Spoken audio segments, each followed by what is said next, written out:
01 result YouTube ಚಾನೆಲ್ಗೆ ಸ್ವಾಗತ. ಇಂದಿನ ವಿಡಿಯೋದಲ್ಲಿ ಗೂಗಲ್ನ ಸಿಇಒ ಆಗಿರುವ ನಮ್ಮ ದೇಶದ ಹೆಮ್ಮೆಯ ಸುಂದರ್ ಪಿಚೈ ಅವರ ಜೀವನದ ಕುರಿತು ಕೆಲವು ಆಸಕ್ತಿಕರ ವಿಷಯಗಳನ್ನು ತಿಳಿಯೋಣ. ಇವರು 10ನೇ ಜೂನ್ 1972ರಂದು ತಮಿಳುನಾಡಿನಲ್ಲಿ ಜನಿಸಿದರು. ಸದ್ಯ ಇವರು ಯುನೈಟೆಡ್ ಸ್ಟೇಟ್ಸ್ನ ಸಿಟಿಜನ್ಶಿಪ್ ಅನ್ನು ಹೊಂದಿದ್ದಾರೆ.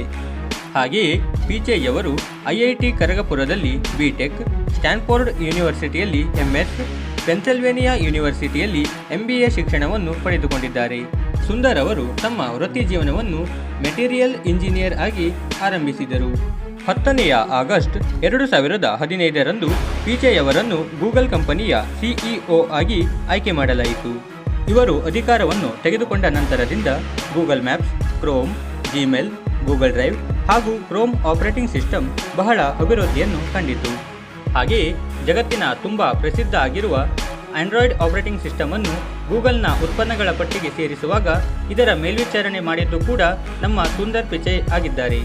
ಇವರು ಜಗತ್ತಿನ ಅತಿ ಪ್ರಭಾವಿ ಸಿಇಒಗಳ ಪಟ್ಟಿಯಲ್ಲಿ ವಿಶೇಷವಾದ ಸ್ಥಾನವನ್ನು ಪಡೆದಿದ್ದಾರೆ.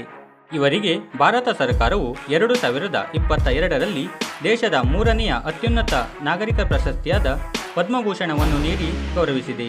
ಇದಾಗಿತ್ತು ಭಾರತದ ಜಗತ್ತು ಮೆಚ್ಚುವ ಗೂಗಲ್ನ ಸಿಇಒ ಆಗಿರುವ ಸುಂದರ್ ಪಿಚೈ ಅವರ ಜೀವನದ ಕೆಲವು ಆಸಕ್ತಿಕರ ವಿಷಯಗಳು. ಇಂತಹ ಹಲವು ಸಾಧಕರ ಕುರಿತು ಕೆಲವು ಆಸಕ್ತಿಕರ ಮಾಹಿತಿಯನ್ನು ಪಡೆದುಕೊಳ್ಳಲು ನಮ್ಮ ಚಾನೆಲನ್ನು ಸಬ್ಸ್ಕ್ರೈಬ್ ಮಾಡಿ ಹಾಗೂ ಹೊಸ ವಿಡಿಯೋದ ನೋಟಿಫಿಕೇಷನ್ಗಾಗಿ ಬೆಲ್ ಐಕನ್ ಅನ್ನು ಒತ್ತಿರಿ. ವಿಡಿಯೋವನ್ನು ಸಂಪೂರ್ಣವಾಗಿ ನೋಡಿದ್ದಕ್ಕಾಗಿ ಧನ್ಯವಾದಗಳು.